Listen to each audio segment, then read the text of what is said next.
Chapter 23. Elizabeth was sitting with her mother and sisters, reflecting on what she had heard, and doubting whether she were authorized to mention it, when Sir William Lucas himself appeared, sent by his daughter to announce her engagement to the family.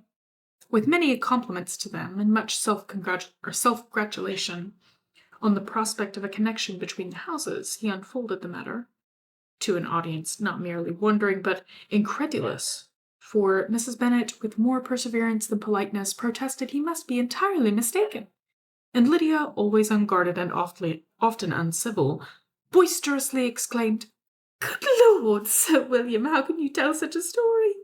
Do not you know that Mr. Collins wants to marry Lizzie?" Nothing less than the complaisance of a courtier could have borne without anger such treatment, but Sir William's good breeding carried him through it all, and though he begged leave to be positive as to the truth of his information, he listened to all their impertinence with the most forbearing courtesy.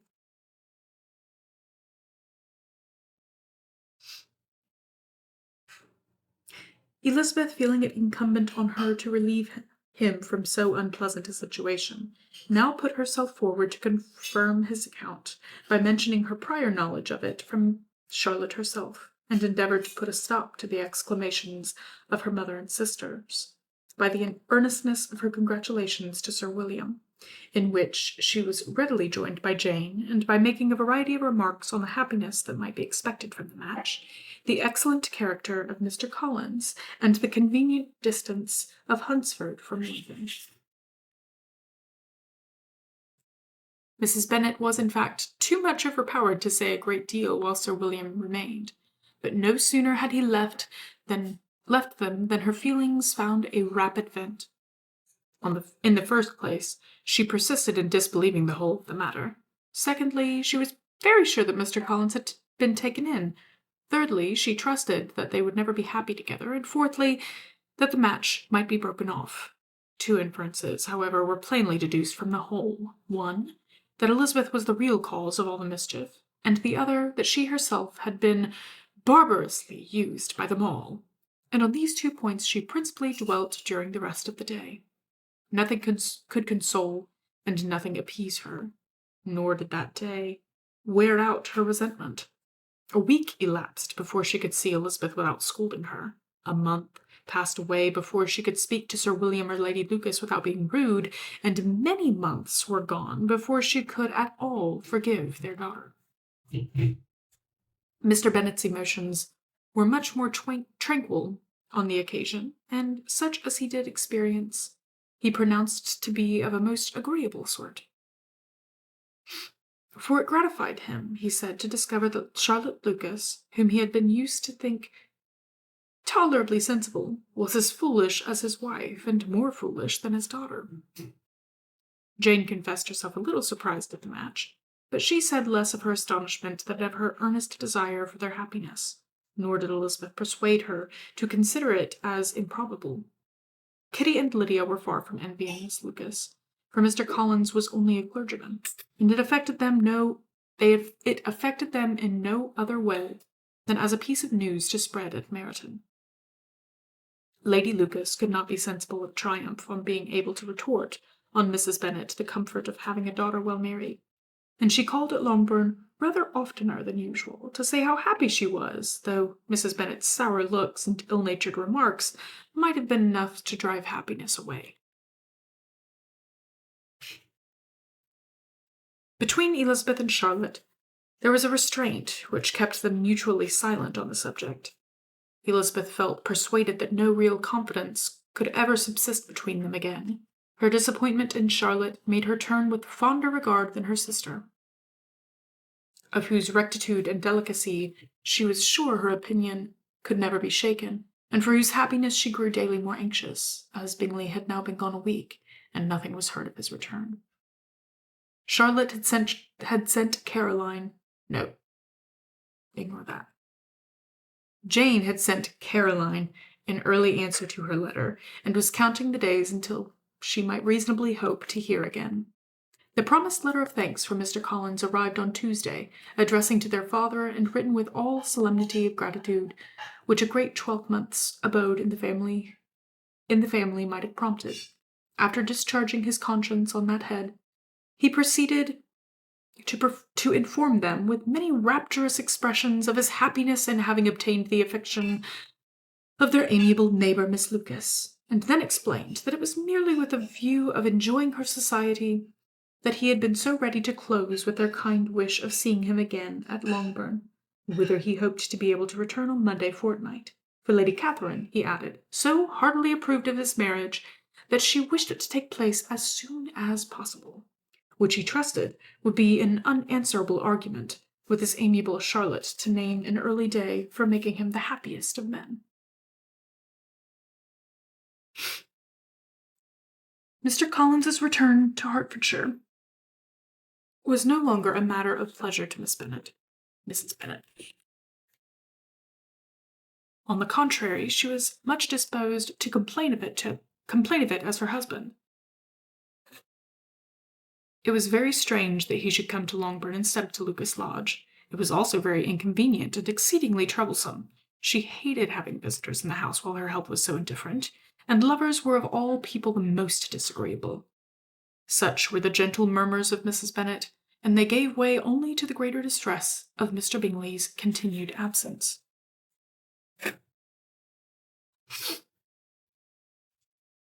Neither Jane nor Elizabeth were comfortable on this subject. Day after day passed away without bringing any other tidings of him than the report which shortly prevailed in Meryton of his coming no more to Netherfield the whole winter, a report which highly incensed Mrs. Bennet, and which she never failed to contradict as a most scandalous falsehood. Even Elizabeth began to fear, not that Bingley was indifferent, but that his sisters would be successful in keeping him away. Unwilling as she was to admit an idea so destructive of Jane's happiness, and so dishonourable to the stability of her lover, she could not prevent its frequently occurring. The united efforts of his two unfeeling sisters and of his overpowering friend, assisted by the attractions of Miss Darcy and the amusements of London, might be too much, she feared, for the strength of his attachment.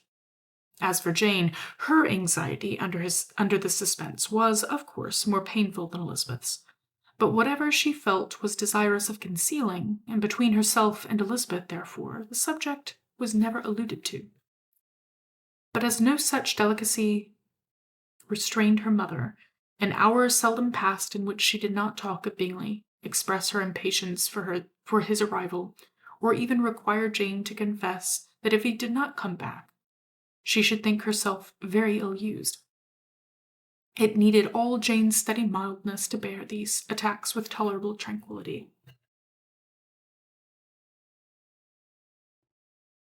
Mr. Collins returned most punctually on the Monday fortnight, but his reception at Longbourn was not quite so gracious as it had been on his first introduction. He was too happy, however, to need much attention, and luckily for the others, the business of love-making relieved them from a great deal of his company. The chief of every day was spent by him at Lucas Lodge, and he sometimes returned to Longbourn only in time to make an apology for his absence before the family went to bed. Mrs. Bennet was really in a most pitiable state. The very mention of anything concerning the match threw her into an agony of ill-humour, and wherever she went she was sure of hearing it talked of. The sight of Miss Lucas was odious to her. As her successor in that house, she regarded her with jealous abhorrence. Whenever Charlotte came to see them, she concluded her to be anticipating the hour of possession, and whenever she spoke in a low voice to Mr. Collins, was convinced that they were talking of the Longbourn estate, and resolving to turn herself and her daughters out of the house as soon as Mr. Bennet were dead. She complained bitterly of all this to her husband. "Indeed, Mr. Bennet," said she, "it is very hard to think that Charlotte Lucas should ever be mistress of this house, that I should be forced to make way for her, and live to see her take my place in it." "My dear, do not give way to such gloomy thoughts. Let us hope for better things. Let us flatter ourselves that I may be the survivor." This was not very consoling to Mrs. Bennet, and therefore, instead of making any answer, she went on as before. I cannot bear to think that they should have all this estate. If it was not for the entail, I should not mind it. What should you not mind? I should not mind anything at all. Let us be thankful that you are preserved from a state of such insensibility. I never can be thankful, Mr. Bennet, for anything about the entail. How anyone could have the conscience to entail away an estate from one's own daughters, I cannot understand. And all for the sake of Mr. Collins, too. Why should he have it more than anybody else? I leave it to yourself to determine, said Mr. Bennet.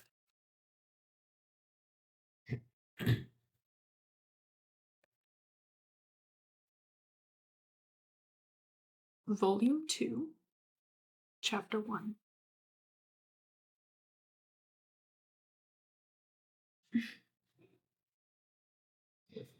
Miss Bingley's letter arrived and put an end to doubt.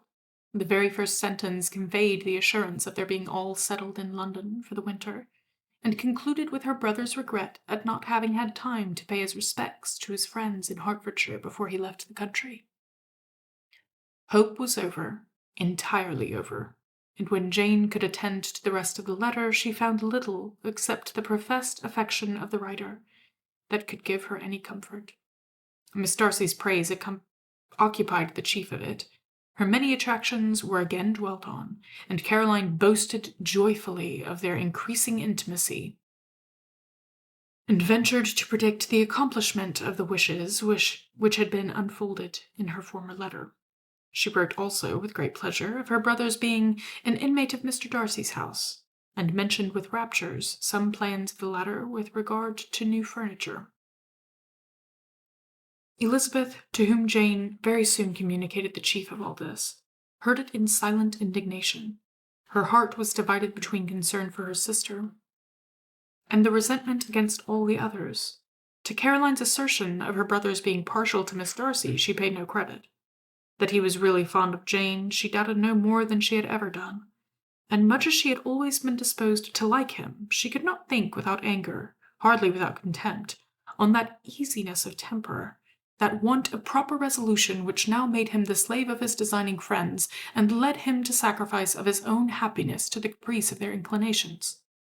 He had his own happiness, however, been the only sacrifice, he might have been allowed to sport with it in whatever manner he thought best, but her sister's was involved in it, as she thought he must be sensible himself. It was a subject, in short, on which reflection would be long indulged, and must be unavailing. She could think of nothing else, and yet, whether Bingley's regard had really died away, or were suppressed by his friend's interference, whether he had been aware of Jane's attachment, or whether it had escaped his observation, whatever were the case, though her opinion of him must be materially affected by the difference, her sister's situation remained the same, her peace equally wounded. A day or two passed before Jane had courage to speak of her feelings to Elizabeth. But at last, on Mrs. Bennet's leaving them together, after a longer irritation than usual about Netherfield and its master, she could not help saying, "Oh, that my dear mother had more command over herself. I can have no idea of the pain she gives. She can have no idea of the pain she gives me by her continual reflections on him. But I will not repine. It cannot last long. He will be forgot, and we shall all be as we were before." Elizabeth looked at her sister with incredulous solicitude, but said nothing. "You doubt me," cried Jane, slightly colouring. "Indeed, you have no reason. He may live in my memory as the most amiable man of any acquaintance. Bleh. He may live in my memory as the most amiable man of my acquaintance, but that is all. I have nothing either to hope or fear, and nothing to reproach him with, thank God. I have not that pain. A little time, therefore, I shall certainly try to get better." With a strong voice she soon added, "I have this comfort immediately, that it has not been more than an error of fancy on my side, and that it has done no harm to anyone but myself." "My Dear Jane, exclaimed Elizabeth, you are too good. Your sweetness and disinterestedness are really angelic. I do not know what to say to you. I feel as if I had never done you justice or loved you as you deserve. Miss Bennet eagerly disclaimed all extraordinary merit, and threw back the praise on her sister's warm affection. Nay, said Elizabeth, this is not fair. You wish to think all the world respectable, and are hurt if I speak ill of anybody. I only want to think you perfect, and you set yourself against it. Do not be afraid of my running into any excess, of my encroaching on your privilege of universal goodwill. You need not. There are few people whom I really love, and still fewer of whom I think well, and the more I see of the world, the more I am dissatisfied with it, and every day confirms my belief of the inconsistency of all human characters, and of the little dependence that can be placed on the appearance of either merit or sense. I have met with 2 instances lately. One I will not mention, the other is Charlotte's marriage. It is unaccountable. In every view, it is unaccountable. My dear Lizzie, do not give way to such feelings as these. They will ruin your happiness. You do not make allowance enough for difference of situation and temper. Consider Mr. Collins' respectability, and Charlotte's prudent, steady character. Remember that she is one of a large family. That as to fortune, it is a most eligible match, and be ready to believe, for everybody's sake, that she may feel something like regard and esteem for our cousin. To oblige you, I would try to believe almost anything, but no one else could be benefited by such a belief as this. For were I persuaded that Charlotte had any regard for him, I should only think worse of her understanding than I now do of her heart. My dear Jane, Mr. Collins is a conceited, pompous, narrow-minded, silly man. You know he is, as well as I do. And you must feel, as well as I do, that the woman who marries him cannot have a proper way of thinking. You shall not defend her, though it is Charlotte Lucas. You shall not, for the sake of one individual, change the meaning of principle and integrity, nor endeavour to persuade yourself or me that selfishness is prudence, and insensibility of danger security for happiness. I must think your language too strong in speaking of both, replied Jane, and I hope you will be convinced of it by seeing them happy together. But enough of this. You alluded to something else. You mentioned 2 instances. I cannot misunderstand you, but I entreat you, dear Lizzie, not to pain me by thinking that person to blame, and saying your opinion of him is sunk. We must not be so ready to fancy ourselves intentionally injured. We must not expect a lively young man to be always so guarded and circumspect. It is very often nothing but our own vanity that deceives us. Women fancy admiration means more than it does, and men take care that they should. If it is designedly done, they cannot be justified, but I have no idea of there being so much design in the world as some persons imagine. I am far from attributing any part of Mr. Bingley's conduct to design, said Elizabeth, but without scheming to do wrong, or make others unhappy. There may be error and there may be misery. Thoughtlessness, want of attention to other people's feelings, and want of resolution will do the business. And do you impute it to either of those? Yes, to the last. But if I go on, I shall displease you by saying what I think of persons you esteem. Stop me whilst you can. You persist, then, in supposing his sisters influence him? Yes, in conjunction with his friend. I cannot believe it. Why should they try to influence him? They can only wish his happiness, and if he is attached to me, no other woman can secure it. Your first position is false. They may wish many things besides his happiness. They may wish his increase of wealth and consequence. They may wish him to marry a girl who has all the importance of money, great connections, and pride. Beyond a doubt they do wish him to choose Miss Darcy, replied Jane. But this may be from better feelings than you are supposing. They have known her much longer than they have known me. No wonder if they love her better. But whatever may be their wishes, it is very unlikely they should have opposed their brothers. What sister would think herself, at liberty to do it unless there was something very objectionable. If they believed him attached to me, they would not try to part us. If he was so, they would not succeed. By supposing such an affection, you make everybody acting unnaturally and wrong, and me most unhappy. Do not distress me by the idea. I am not ashamed of having been mistaken, or at least it is slight. It is nothing in comparison of what I should feel in thinking ill of him or his sisters. Let me take it in the best light, in the light in which it may be understood. Elizabeth could not oppose such a wish, and from this time Mr. Bingley's name was scarcely ever mentioned between them. Mrs. Bennet still continued to wonder and repine at his returning no more, and though a day seldom passed in which Elizabeth did not account for it clearly, there seemed little chance of her ever considering it with less perplexity.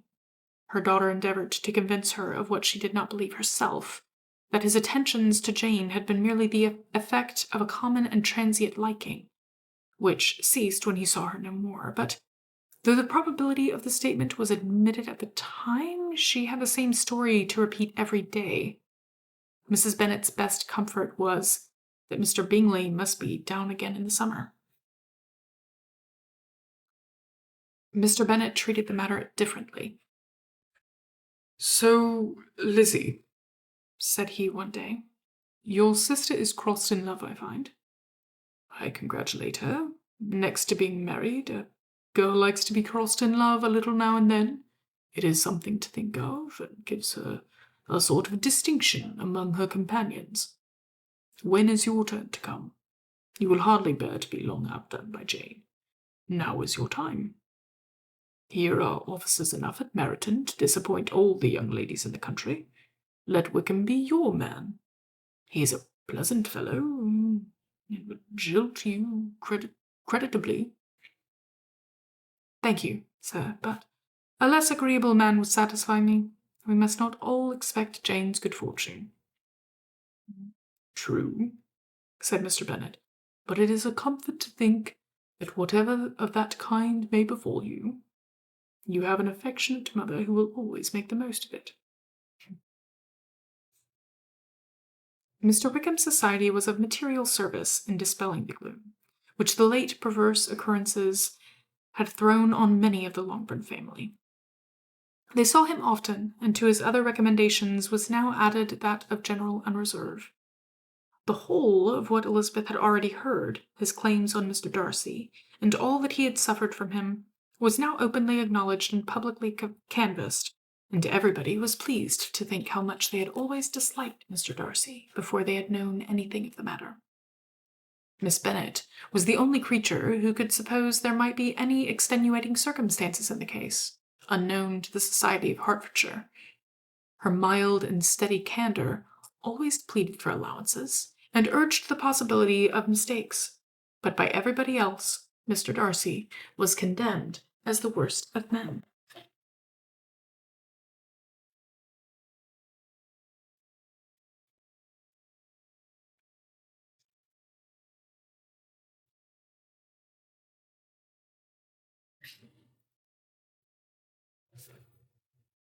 Chapter 2. After weeks spent in professions of love and schemes of felicity, Mr. Collins was called from his amiable Charlotte by the arrival of Saturday.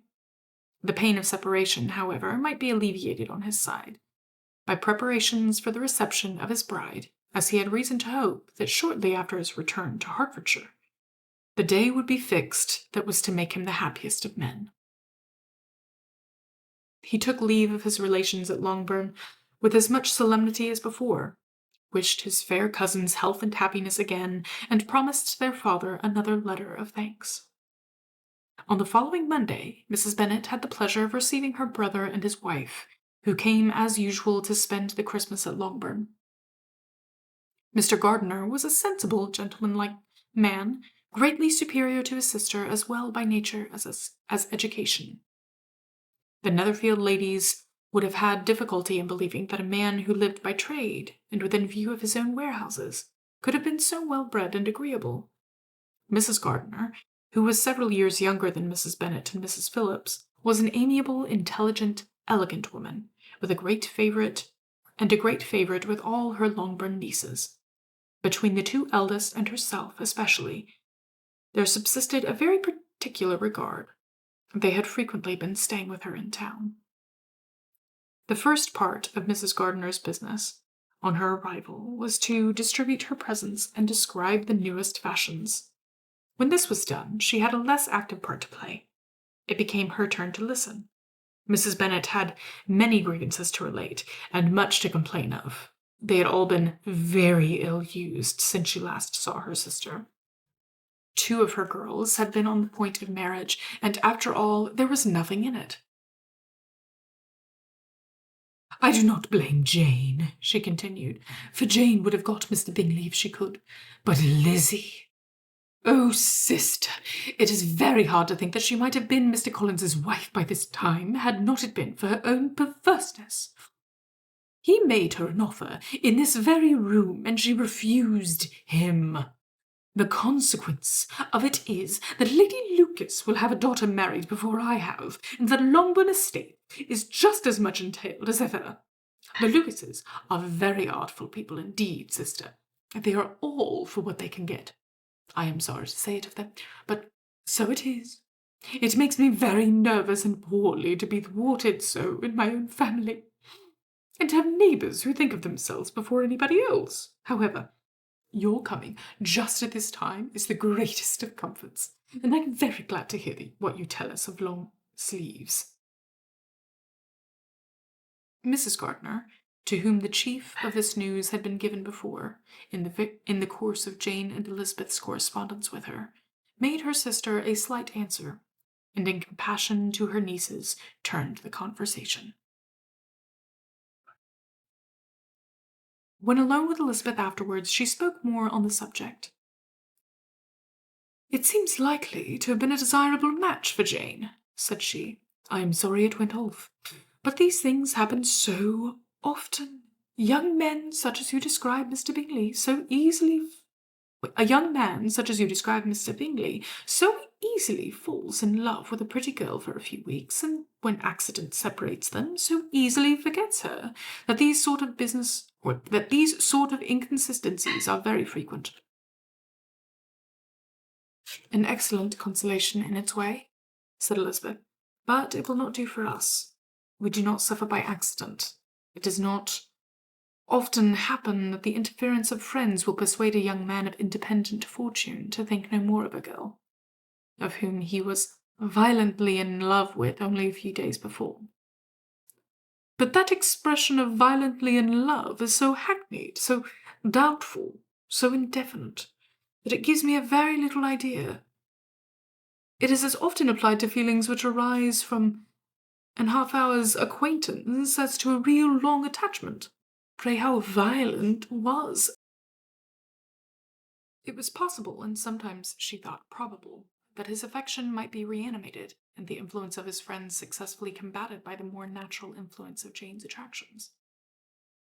Miss Bennet accepted her aunt's invitation with pleasure, and the Bingleys were no otherwise in her thoughts at the time, than as she hoped that, by Caroline's not living in the same house with her brother, she might occasionally spend a morning with her, without any danger of seeing him. The Gardiners stayed a week at Longbourn, and what with the Phillipses, the Lucases, and the officers, there was not a day without its engagement. Mrs. Bennet had so carefully provided for the entertainment of her brother and sister, they did not once sit down to a family dinner. When the engagement was for home, some of the officers always made part of it, of which officers Mr. Wickham was sure to be one. And on these occasions Mrs. Gardiner, rendered suspicious by Elizabeth's warm commendation of him, narrowly observed them both.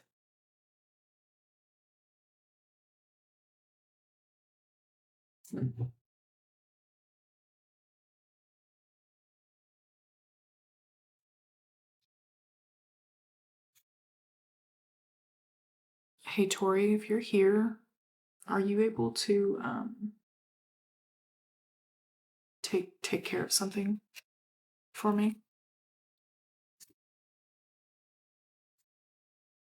Uh,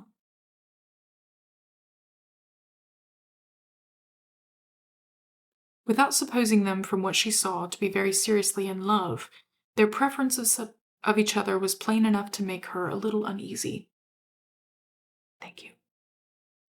And she resolved to speak to Elizabeth on the subject before she left Hertfordshire, and represent to her the imprudence of encouraging such an attachment. To Mrs. Gardiner, Wickham had one means of affording pleasure, unconnected with his general powers.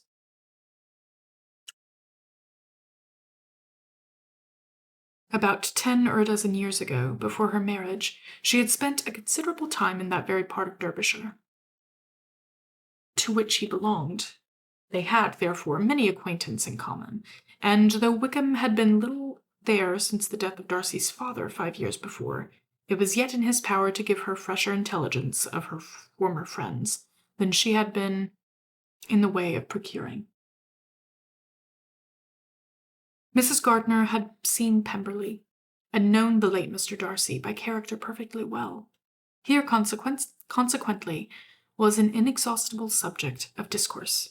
In comparing her recollection of Pemberley with the minute description which Wickham could give, and in bestowing her tribute of praise on the character of its late possessor, she was delighting both him and herself. On being made acquainted with the present Mr. Darcy's treatment of him, she tried to remember something of that gentleman's reputed disposition, which, when quite a lad, might agree with it, and was confident at last that she recollected having heard Mr. Fitzwilliam Darcy formerly spoken of as a very proud, ill-natured boy.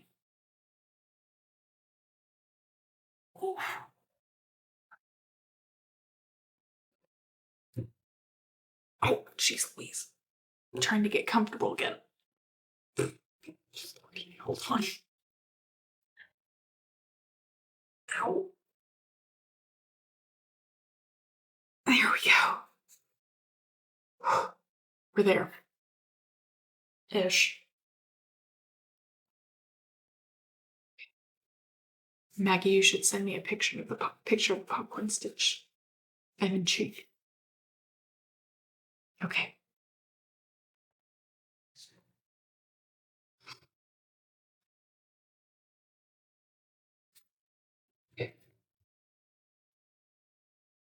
Chapter 3.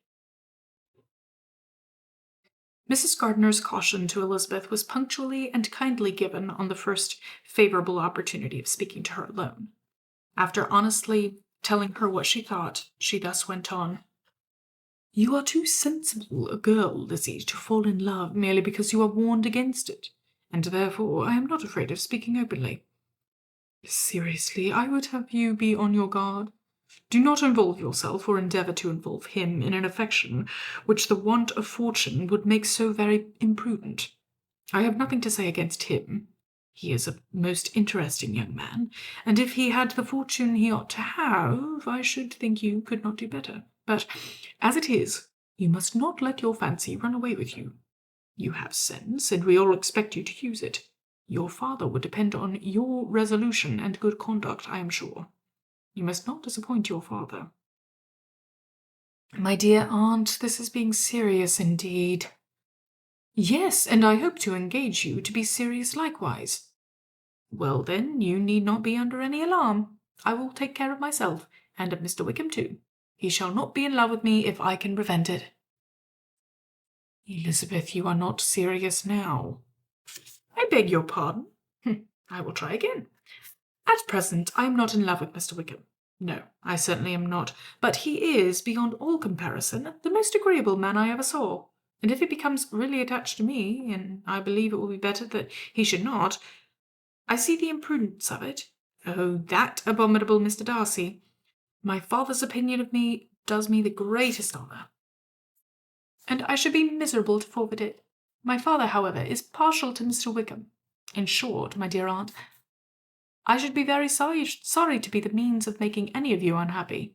But since we see every day that where there is affection, young people are seldom withheld by immediate want of fortune from entering into engagements with each other, how can I promise to be wiser than so many of my fellow creatures if I am tempted? Or how am I even to know that it would be wisdom to resist? All that I can promise you, therefore, is not to be in any hurry. I will not be in a hurry to believe myself of his first object. When I am in company with him, I will not be wishing. In short, I will do my best. Perhaps it will be as well if you discourage his coming here so very often. At least you should not remind your mother of inviting him. As I did the other day, said Elizabeth with a conscious smile. Very true.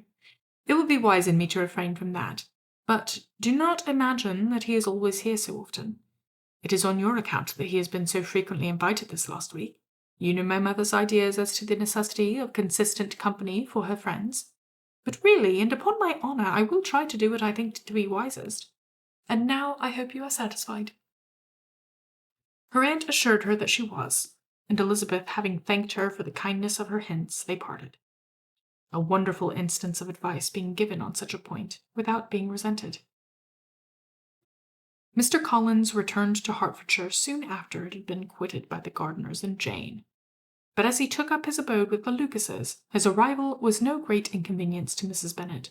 His marriage was now fast approaching, and she was at length so far resigned as to think it inevitable, and even repeatedly to say, in an ill-natured tone, that she wished they might be happy.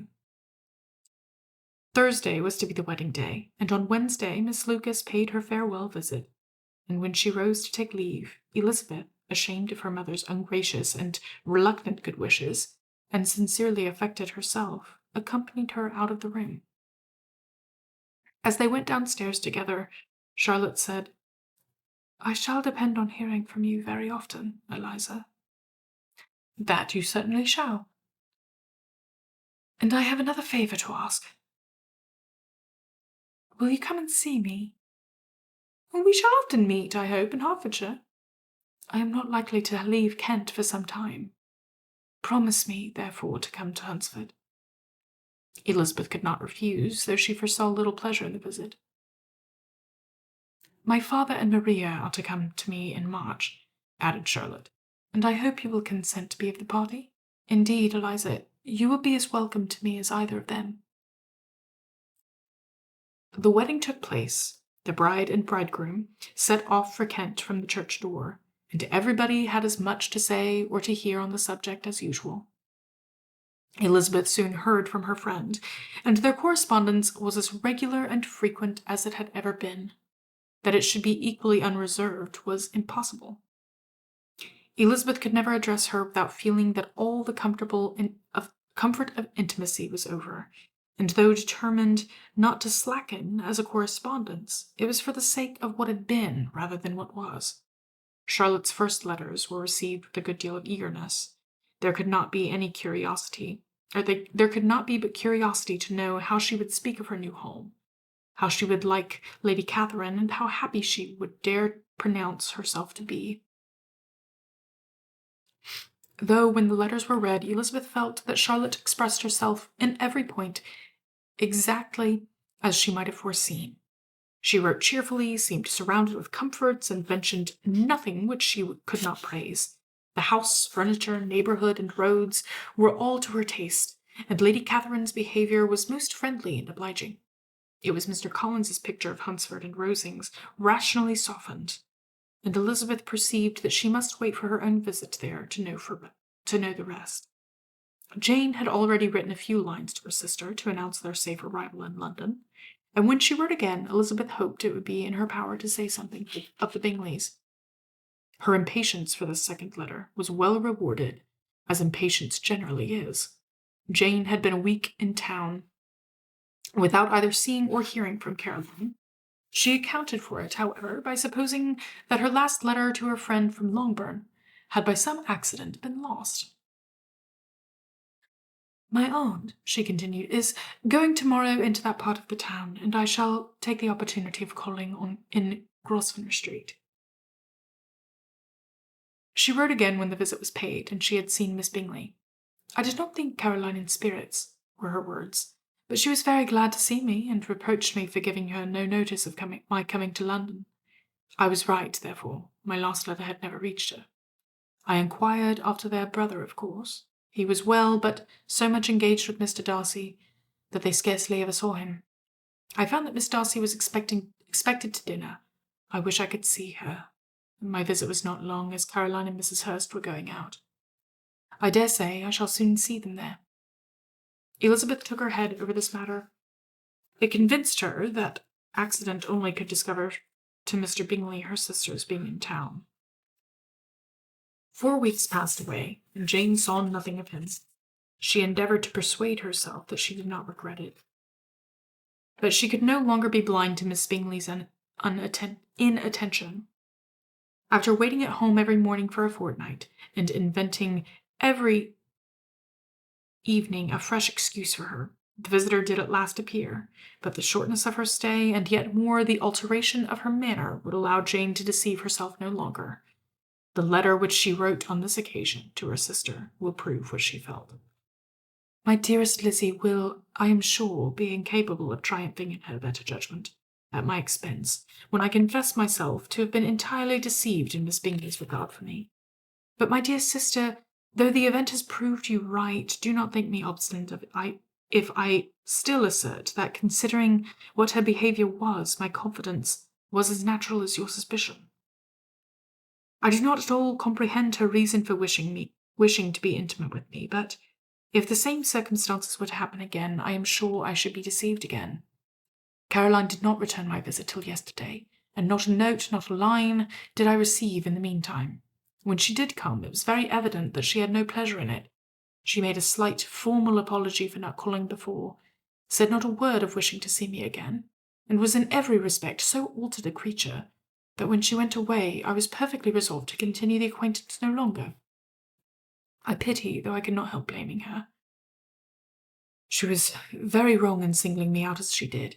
I can safely say that every advance to intimacy began on her side, but I pity her, because she must feel that she has been acting wrong, and because I am very sure that anxiety for her brother is the cause of it.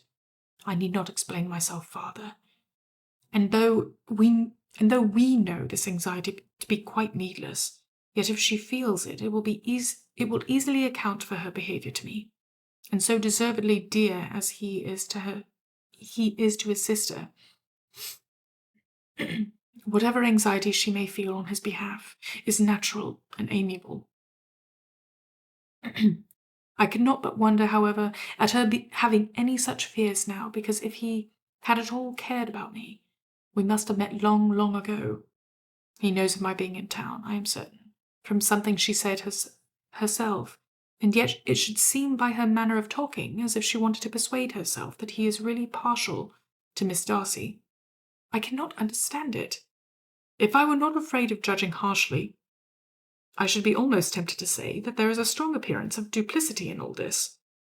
But I will not endeavour to banish every painful thought, and think only of what will make me happy, your affection, and the invariable kindness of my dear uncle and aunt.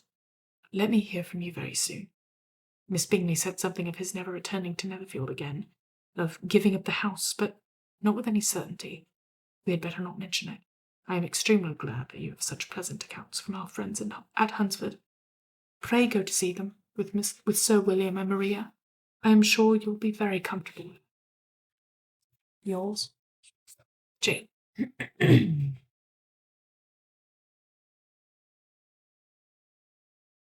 Okay, I am going to go ahead and run the next ad and finish this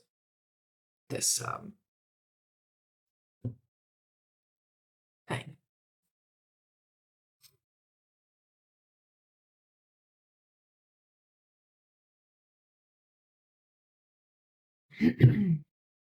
Oh, goodness.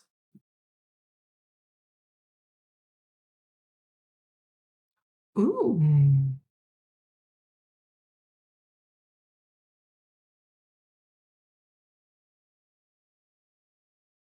That's pretty cool, Maggie. I just saw your pictures.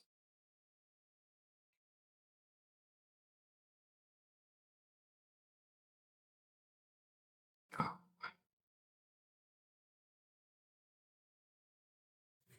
sorry. Me? There we go.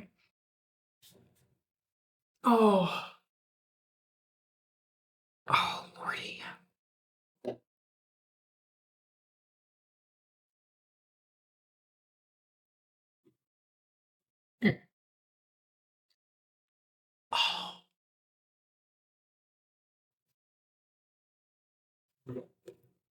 I need to stretch for just a minute.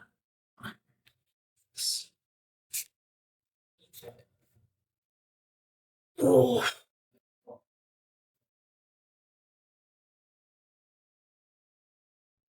gosh. We're almost there. We're, we're halfway through the ads. Oh my goodness. I'm not used to having ads, and it's a little confusing, but we're good.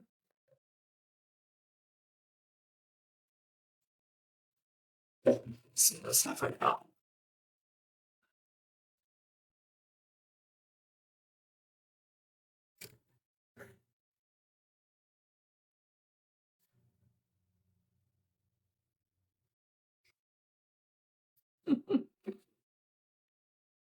My husband made more ghee tonight, so. Nothing. I'm not talking about you. How's it look? They all still. Huh? I heard them. I did too. I was counting. Yeah. I'm on an ad break, so I can't really read during the ad break. Yeah.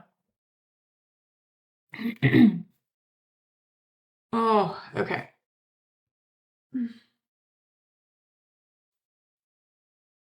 Okay.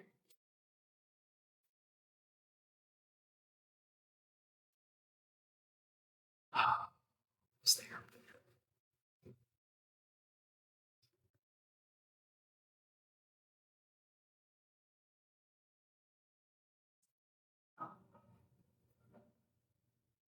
Oh, okay. All right.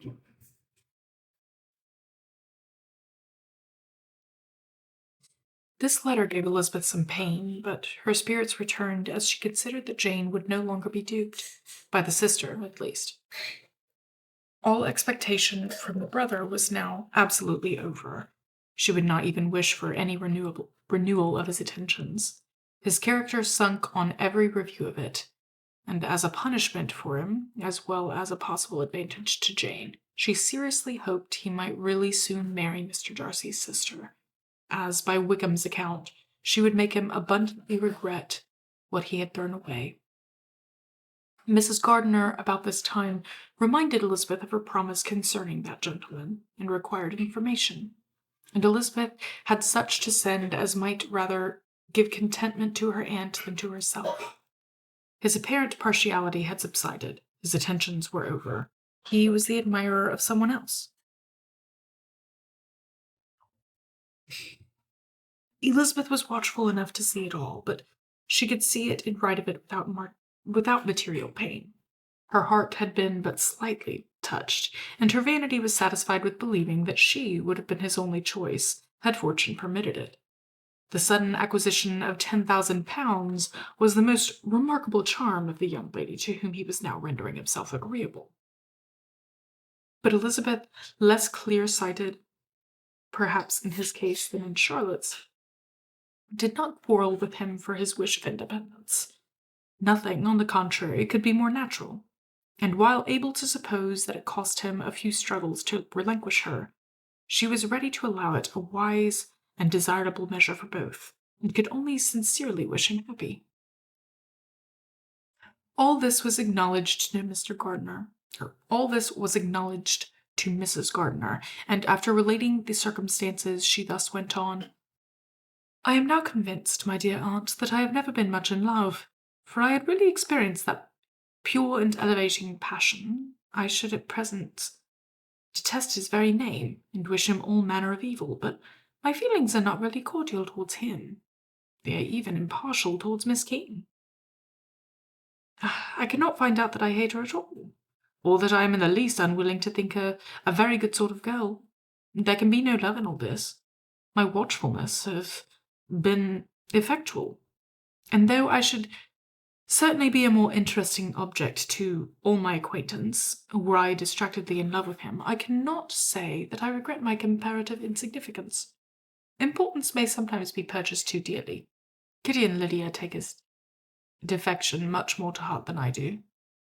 They are young in the ways of the world, and not yet open to the mortifying conviction that handsome young men must have something to live on, as well as the plain.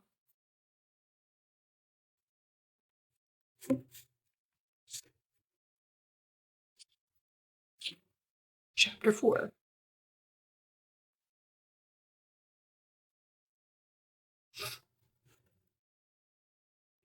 With no greater events than these in the Longbourn family, and otherwise diversified by little beyond the walks to Meryton, sometimes dirty and sometimes cold, did January and February pass away. March was to take Elizabeth to Hunsford. She had not at first thought very seriously of going thither, but Charlotte, she soon found, was depending on the plan, and she gradually learned to consider it herself with greater pleasure as well as greater certainty. Absence had increased her desire of seeing Charlotte again, and weakened her disgust of Mr. Collins. There was novelty in the scheme, and as, with such a mother and such uncompanionable sisters, home could not be faultless, a little change was not unwelcome for its own sake. The journey would moreover give her a peep at Jane, and, in short, as the time drew near, she would have been very sorry for any delay. Everything, however, went on smoothly, and was finally settled according to Charlotte's first sketch. She was to accompany to accompany Sir William and his second daughter. The improvement of spending a night in London was added in time, and the plan became perfect as plan could be. The only pain was in leaving her father, who would certainly miss her, and who, when it came to the point, so little liked her going that he told her to write to him, and almost promised to answer her letter. The farewell between herself and Mr. Wickham was perfectly friendly, on his side even more. His present pursuit could not make him forget that Elizabeth had been the first to excite and to deserve his attention, the first to listen and to pity, the first to be admired, and in his manner of bidding her adieu, wishing her every enjoyment, reminding her of what she was to expect in Lady Catherine de Bourgh, and trusting their opinion of her, their opinion of everybody, would always coincide. There was a solicitude, an interest which she felt must ever attach her to him with a most sincere regard, and she parted from him, convinced that whether married or single he must always be her model of the amiable and pleasing.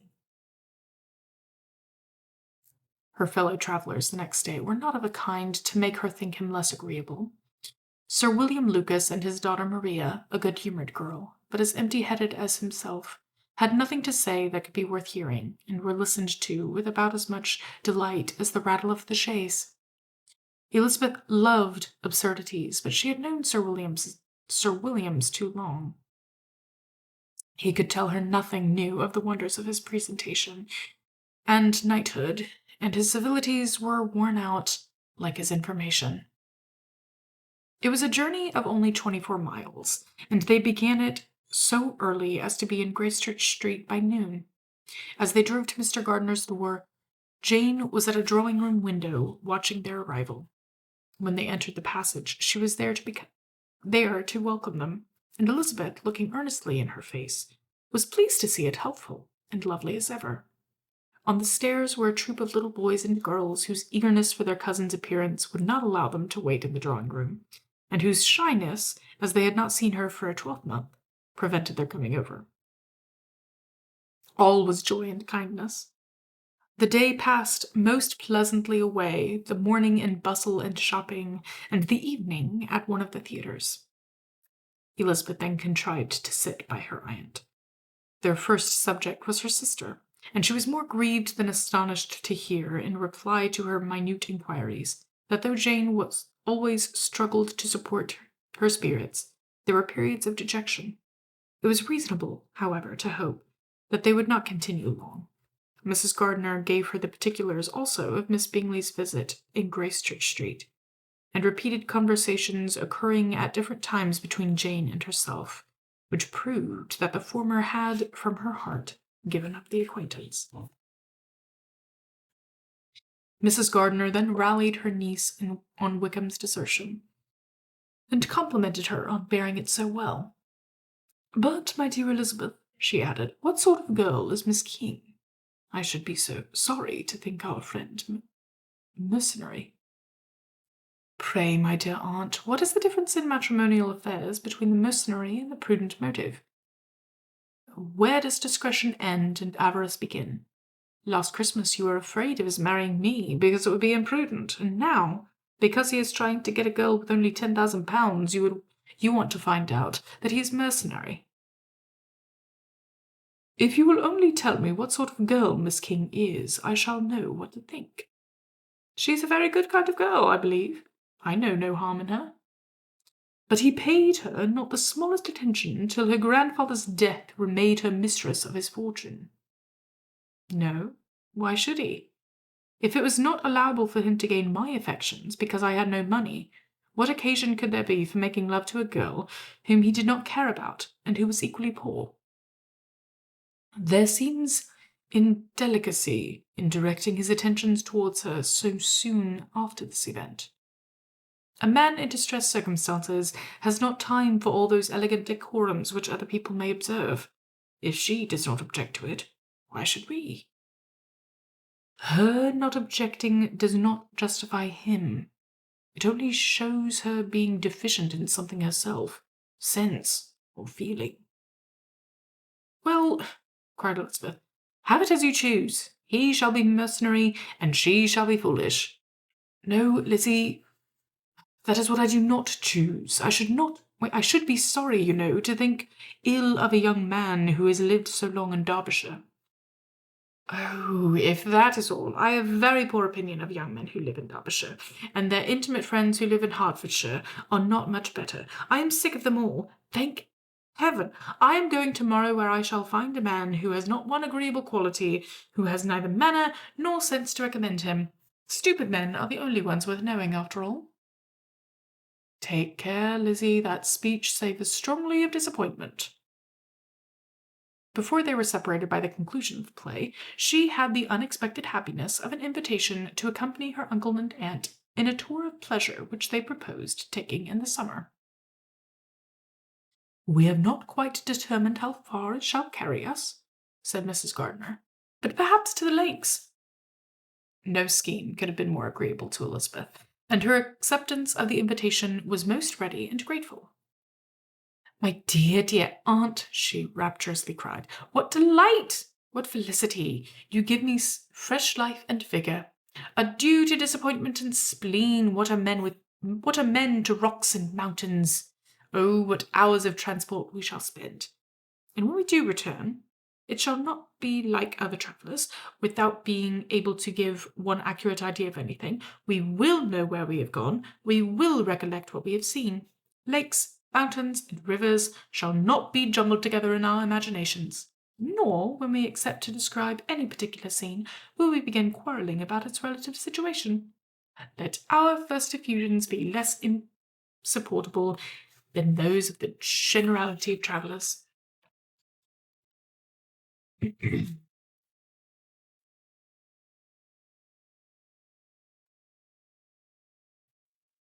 Chapter 5. We're getting through a lot today. Heck yeah. Every object in the next day's journey was new and interesting to Elizabeth, and her spirits were in a state for enjoyment, for she had seen her sister looking so well as to banish all fear for her health, and the prospect of her northern tour was a constant source of delight. When they left the high road for the lane to Hunsford, every eye was in search of the parsonage, and every turning expected to bring it in view. The paling of Rosings Park was their boundary on one side. Elizabeth smiled at the recollection of all that she had heard of its inhabitants. At length the parsonage was discernible. The garden sloping to the road, the house standing in it, the green pales and the laurel hedge, everything declared they were arriving. Mr. Collins and Charlotte appeared at the door, and the carriage stopped at the small gate, which led by a short gravel walk to the house, amidst the nods and smiles of the whole party. In a moment they were all out of the chaise, rejoicing at the sight of each other. Mrs. Collins welcomed her friend with the liveliest pleasure, and Elizabeth was more and more satisfied with coming. When she found herself so affectionately received, she saw instantly that her cousin's manners were not altered by his marriage.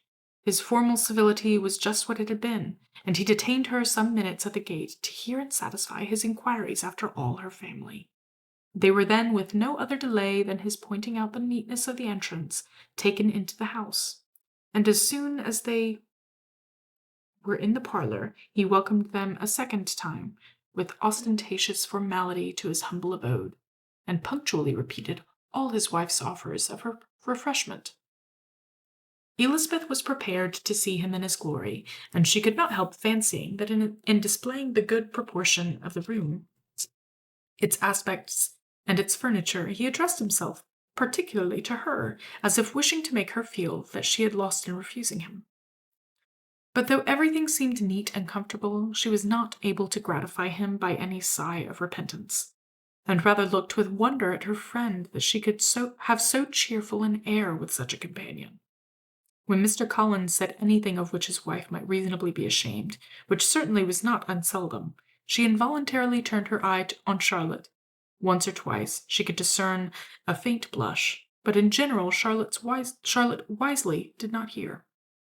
After sitting long enough to admire every article of furniture in the room, from the sideboard to the fender, to give an account of their journey and of all that had happened in London, Mr. Collins invited them to take a stroll in the garden, which was large and well laid out, and to the cultivation of which he attended himself. To work in his garden was one of his most respectable pleasures, and Elizabeth admired the command of countenance with which Charlotte talked of the healthfulness of the exercise, and owned she encouraged it as much as possible. Here, leading the way through every walk and crosswalk, and scarcely allowing them an interval to utter the praises he asked for, every view was pointed out with a minuteness which left beauty entirely behind. He could number the fields in every direction, he could tell how many trees there were in the most distant clump, but of all the views which his garden or which the county or the kingdom could boast, none were to be compared with the prospect of Rosings, afforded by an opening in the trees that bordered the park nearly opposite the front of his house. It was a handsome modern building, well situated on rising ground. From his garden Mr. Collins would have led them round his 2 meadows, but the ladies, not having shoes to encounter the remains of a white frost, turned back, and while Sir William accompanied him, Charlotte took her sister and friend over the house, extremely well pleased, probably, to have the opportunity of showing it without her husband's help. It was rather small, but well built and convenient, and everything was fitted up and arranged with a neatness and consistency of which Elizabeth gave Charlotte all the credit. When Mr. Collins could be forgotten, there was really a great air of comfort throughout, and by Charlotte's evident enjoyment of it, Elizabeth supposed he must be often forgotten. She had already learnt that Lady Catherine was still in the country. It was spoken of again while they were at dinner, when Mr. Collins, joining in, observed, "Yes, Miss Elizabeth, you will have the honour of seeing Lady Catherine de Bourgh on the ensuing Sunday at church, and I need not say you will be delighted with her. She is all affability and condescension, and I doubt not but you will be honoured with some portion of her notice when service is over. I have scarcely any hesitation in saying that she will include you and my sister Maria. Hold on. Yeah. In every invitation with which she honours us during your stay here. Her behaviour to my dear Charlotte is charming. We dine at Rosings twice every week, and are never allowed to walk home. Her ladyship's carriage is regularly ordered for us. I should say one of her ladyship's carriages, for she has several." "Lady Catherine is a very respectable, sensible woman indeed," added Charlotte, "and a most attentive neighbour." "Very true, my dear. That is exactly what I say. She is the sort of woman whom one cannot regard with too much deference." The evening was spent chiefly in talking over Hertfordshire news, and telling again what had been already written, and when it closed, Elizabeth, in the solitude of her chamber, had to meditate upon Charlotte's degree of contentment, to understand her address in guiding, and composure in bearing with her husband, and to acknowledge that it was all done very well. She had also to anticipate how her visit would pass, the quiet tenor of their usual employments, the vexatious interruptions of Mr. Collins, and the gaieties of their intercourse with Rosings. A lively imagination soon settled it all. About the middle of the next day, as she was in her room getting ready for a walk, a sudden noise below seemed to speak the whole house in confusion. And after listening a moment, she heard somebody running upstairs in a violent hurry and calling loudly after her. She opened the door and met Maria in the landing place, who, breathless with agitation, cried out, "Oh, my dear Eliza, pray make haste and come to the dining-room, for there is such a sight to be seen." "I will not tell you what it is. Make haste and come down this moment." Elizabeth added questions in vain. Maria would tell her nothing more, and down they ran into the dining-room, which fronted the lane, in quest of this wonder. It was two ladies stopping in a low phaeton, not sure, at the garden gate. "And is this all?" cried Elizabeth. "I expected at least the pigs were got into the garden. And there is nothing but Lady Catherine and her daughter." "Ah, my dear," said Maria, quite shocked at the mistake, "it is not Lady Catherine. The old lady is Mrs. Jenkinson, who lives with them. The other is Mr. Berg. Only look at her, she is quite a little creature. Who would have thought she could be so thin and small? She is abominably rude to keep Charlotte out of doors in all this wind. Why does she not come in?" "Oh, Charlotte says she hardly ever does. It is the greatest of favours when Mr. Berg comes in." "I like her appearance," said Elizabeth, stuck with the other ideas. "She looks sickly and cross. Yes, she will do for him very well. She will make him a very proper wife."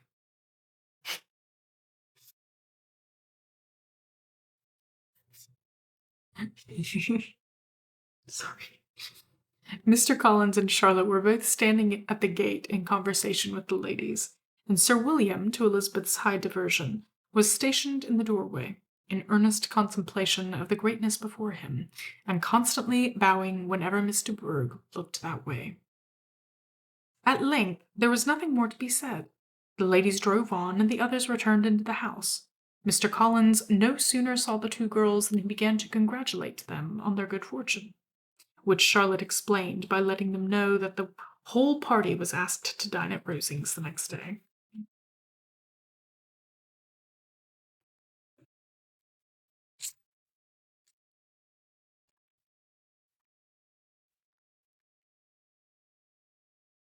Chapter 6. Mr. Collins's triumph in consequence of this invitation was complete. The power of displaying the grandeur of his patroness to his wondering visitors, and of letting them see her civility towards himself and his wife, was exactly what he had wished for, and that an opportunity of doing it should be given so soon was such an instance of Lady Catherine's condescension as he knew not how to admire enough.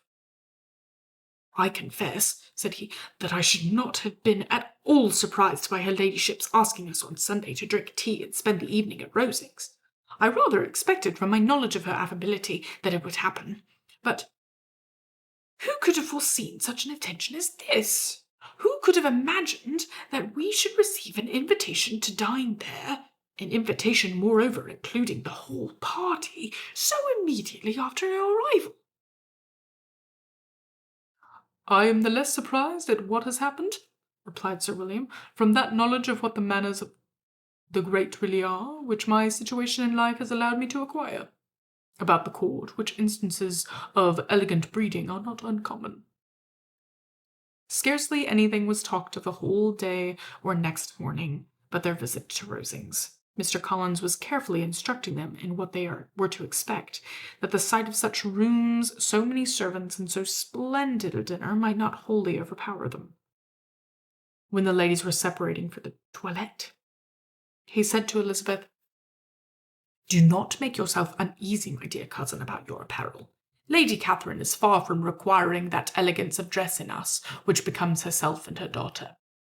I would advise you merely to put on whatever of your clothes is superior to the rest. There is no occasion for anything.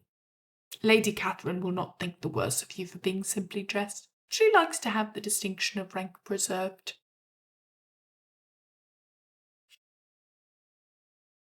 While they were dressing, he came 2 or 3 times to their different doors to recommend their being quick, as Lady Catherine very much objected to being kept waiting for her dinner. Such formidable accounts of her ladyship and her manner of living quite frightened Maria Lucas, who had been little used to company, and she looked forward to her introduction at Rosings with as much apprehension as her father had done to his presentation at St. James. As the weather was fine, they had a pleasant walk, about half a mile across the park. Every park has its beauty and its prospects, and Elizabeth saw much to be pleased with, though she could not be in such raptures as Mr. Collins expected the scene to inspire, and was but slightly affected by his enumeration of the windows in front of the house, and his relations of what the glazing altogether had originally cost Sir Louis de Bourgh. When they ascended the steps to the hall, Maria's alarm was every moment increasing, and even Sir William did not look perfectly calm. Elizabeth's courage did not fail her. She had heard nothing of Lady Catherine that spoke her awful from any extraordinary talents or miraculous virtue, and the mere stateliness of money and rank she thought she could witness without trepidation.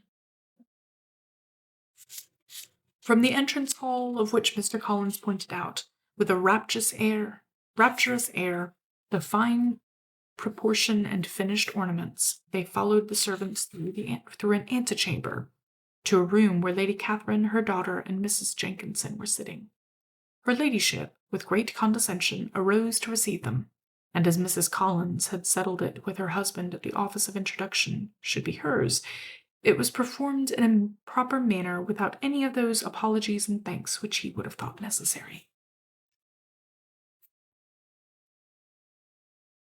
In spite of having been at St. James's, Sir William was so completely awed by the grandeur surrounding him that he had but just courage enough to make a very low bow and take a seat without saying a word, and his daughter, frightened almost out of her senses, sat on the edge of her chair, not knowing which way to look. Elizabeth found herself quite equal to the scene, and could observe the 3 ladies before her composedly. Lady Catherine was a tall, large woman, with strongly marked features, which might once have been handsome. Her air was not conciliating, nor was her manner receiving them, such as to make her visitors forget their inferior rank. She was not rendered formidable by silence, but whatever she said was spoken in so authoritative a tone as marked her self-importance, and brought Mr. Wickham immediately to Elizabeth's mind, and from the observation of the day altogether, she believed Lady Catherine to be exactly what she had represented, or what he had represented. When, after examining the mother, in whose countenance and deportment she soon found some resemblance of Mr. Darcy, she turned her eyes on the daughter, she could almost have joined in Maria's astonishment at her being so thin and so small. There was neither in figure nor face any likeness between the ladies. Miss de Bourgh was pale and sickly. Her features, though not plain, were insignificant, and she spoke very little except in a low voice to Mrs. Jenkinson, in whose appearance there was nothing remarkable, and who was entirely engaged in listening to what she said, and placing a screen in the proper direction before her eyes. After sitting a few minutes, they were all sent to one of the windows to admire the view, Mr. Collins attending them to point out its beauties, and Lady Catherine kindly informing them that it was much better worth looking at in the summer. The dinner was exceedingly handsome, and there were all servants and all the articles of plate which Mr. Collins had promised, and, as he had likewise foretold, he took his seat at the bottom of the table, by her ladyship's desire, and looked as if he felt that life could furnish nothing greater. He carved and ate and praised with delighted alacrity, and every dish was commended first by him and then by Sir William, who was now enough recovered to echo whatever his son-in-law said, in a manner which Elizabeth wondered Lady Catherine could bear. But Lady Catherine seemed gratified by their excessive admiration, and gave most gracious smiles, especially when any dish on the table proved novelty to them. The party did not supply much conversation. Elizabeth was ready to speak whenever there was an opening, but she was seated between Charlotte and Miss Berg, the former of whom was engaged in listening to Lady Catherine, and the latter said not a word to her all dinner time. Mrs. Jenkinson was chiefly employed in watching how little Miss de Bourgh ate, pressing her to try some other dish, and fearing she were indisposed. Maria thought speaking out of the question, and the gentlemen did nothing but eat and admire. When the ladies returned to the drawing-room, there was little to be done but to hear Lady Catherine talk, which she did without any intermission till coffee came in, delivering her opinion on every subject in so decisive a manner as proved that she was not used to have her judgment converted. She inquired into Charlotte's domestic concerns familiarly and minutely, and gave her a great deal of advice as to the management of them all. Told her how everything ought to be regulated in so small a family as hers, and instructed her as to the care of her cows and her poultry. Elizabeth found that nothing was beneath this great lady's attention which could furnish her with an occasion of dictating to others. In the intervals of her discourse with Mrs. Collins, she addressed a variety of questions to Maria and Elizabeth, but especially to the latter, of whose connections she knew the least, and who she observed to Mrs. Collins was a very genteel, pretty kind of girl.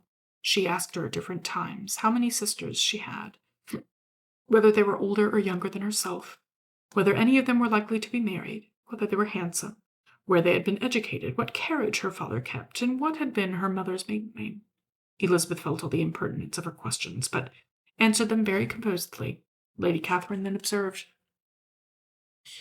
"Your father's estate is entailed on Mr. Collins, I think.